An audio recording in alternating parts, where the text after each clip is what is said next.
Hello guys, in this video I'm gonna show you how to lock a folder with a password in Windows 11. So head over to your Microsoft Store and search for this application.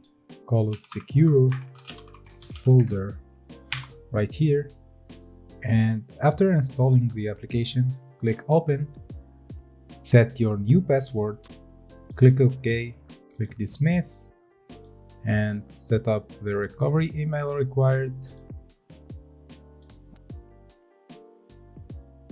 And with that, your account is verified. So let's add a new folder to lock it. I have this one, select folder, and then select it and press lock and hide the selected location. And that's it guys. If you want to show this folder, then do this again and you'll see your folder. And that's it guys for today's video. I hope you enjoyed and thank you.